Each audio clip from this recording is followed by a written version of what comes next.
Konnichiwa. My name is Anthony, and this is Kana To Kanji. And Kana To Kanji.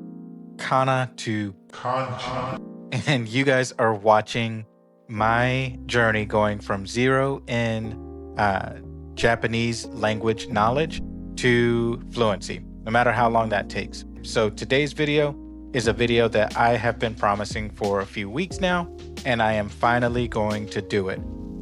So today's video is going to be about katakana and the ways that I remember them, and just some other tips and tricks to remember the katakana as well. I did not use the book that I'm going through with the vocabulary and the grammar and all of that to learn hiragana and katakana. I actually used a website called tofugu.com. I am not sponsored by them. I am not affiliated with them in any way, but it was a great resource, and so I thought that I would pass it on to you guys. So let me show you guys what this website looks like. So here it is. So this is what the website looks like. It's got all sorts of different things to learn Japanese and to learn about Japanese culture. But today what we're going to focus on is the Tofugu's Learn Kana quiz tool. And again, here's the website up here, right? Uh-oh, I didn't mean to do that. So Tofugu, there we go. Tofugu Learn Kana quiz. So we're just going to focus on the katakana, and we're just going to focus on the main katakana, because it would take forever to go through the main, plus the dakuten, plus the combination kana here. And I don't want to take all that time. And I also can't remember, when it comes to the combination kana, the romaji for them. Even though I can pronounce them, I can't remember the romaji. So we'll just do the main kana. So let's go ahead and start quiz. And this first one here is mu, which looks eerily similar to mu in the hiragana as well. That's how I remember that one. This next one is yo. And the way that you can remember this one is it looks like someone doing a yoga stretch. So we've got their legs down here. We have an arm here, and we have another arm here. This one here, I always get in and so mixed up, but let's see if we can find so real quick, or in. So this one right here is actually in, I believe. Yeah, so this one is in, and this one up here is so. Now, the way that you can remember these is that the stroke on in here, or n, is a little bit higher, and the stroke, this bottom stroke here, is a little bit more horizontally inclined than this one up here, right? So that's so and n. Then the next ones we have that kind of look similar are going to be shi and su. And let's find those. So we got shi here. And we've got su here. Okay.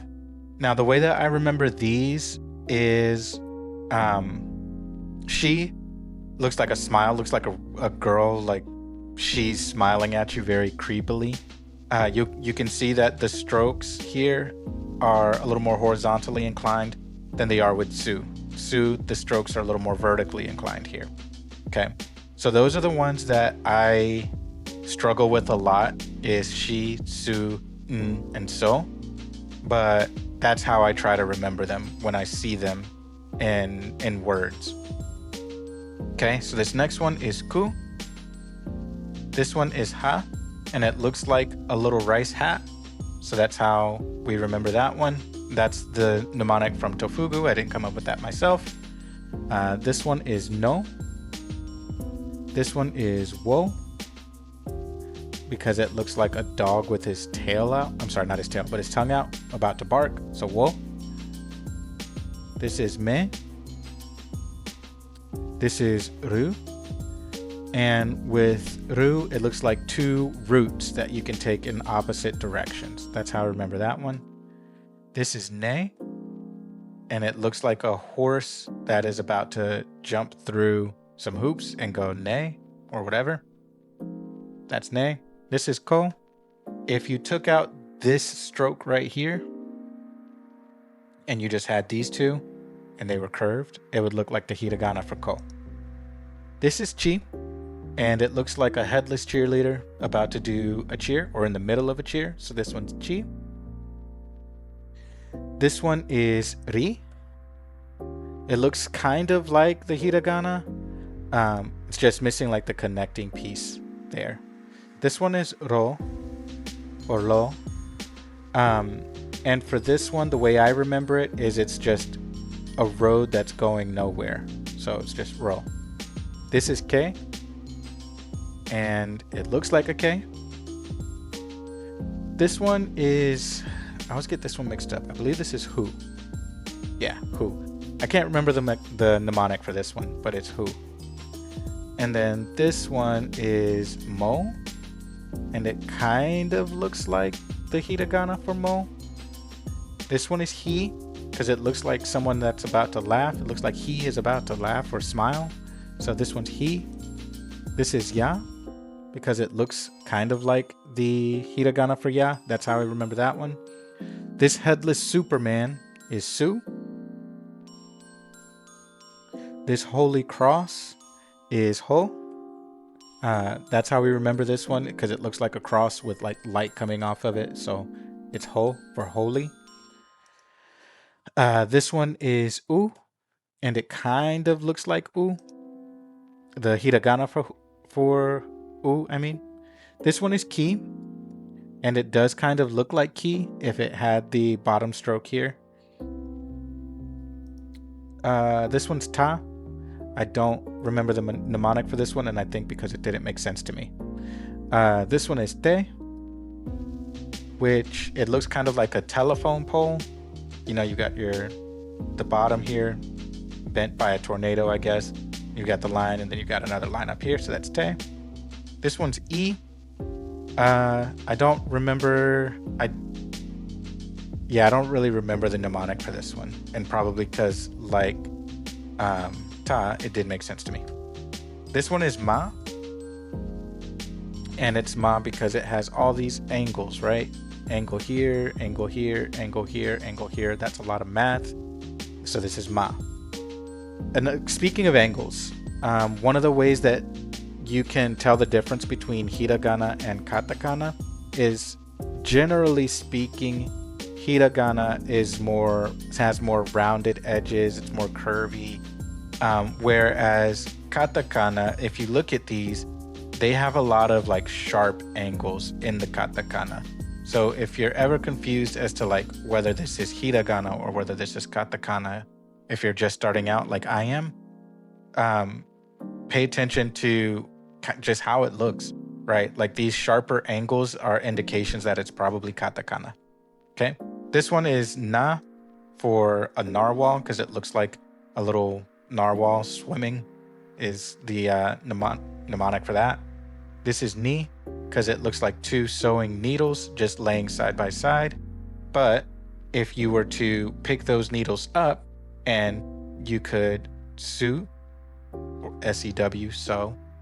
But if you use one needle, you can sew. If you're using two needles, I don't know. Forget I said that. Anyway, this one. What is this one? Well, I know this one is to. Now, what was this one? I think this is wa. Yeah, wa, because it looks like a question mark. All we're missing is a little period down here at the bottom. Wa.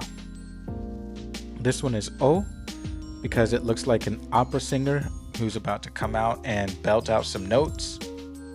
This is sa, because we have two salmon on a little rack or a hook here. We got one small salmon and we got one big salmon. So that's the sa. This one is ra. Yeah. And it looks like a raptor, not rapper, but a raptor dinosaur wearing sunglasses. You have to see the mnemonic on their page to like get it, but some of these are so ridiculous that that's how I remembered them, is because they were so ridiculous. This next one is re or le. This one is u. This one is a, because it looks like a sideways A. This one is a. And the mnemonic for this was something with construction and beams, and I don't remember it. This one is hey, and it looks exactly like hey from hiragana. This one is me, and it looks like 3 missiles, so that's why this one's me. Me for missiles. 1, 2, 3. This one is ka, and it looks very similar to the hiragana for ka. This is se, which also looks very similar to the hiragana for se. And this is nu, because it looks like you're picking up some noodles with some chopsticks or something to that effect. So those are the katakana. Those are the ways that I remember them. Like I said, I haven't been using them a lot, so I have been struggling with them a little bit when I do see them. But when I do see them, I'm like, okay, this makes sense. So I would suggest something that I'm probably going to do, since I'm not using it that much, is adding the katakana to my review. I have an app that I can use for that anyway, and I'll just use that to make sure I stay fresh on the katakana so I don't lose it. So yeah, I hope you guys like this video. If you want to see a video of these katakana in the world, I have a video where I was in Cyberpunk. I'll link it somewhere on here, going through and showing you what these katakana look like in one of my favorite games and reading them out loud to you guys. So that's all I got for this video. Thank you guys for hanging out. Don't forget to like, comment, and subscribe, and I'll see you guys in the next one. Gosh, I can't talk today. Peace.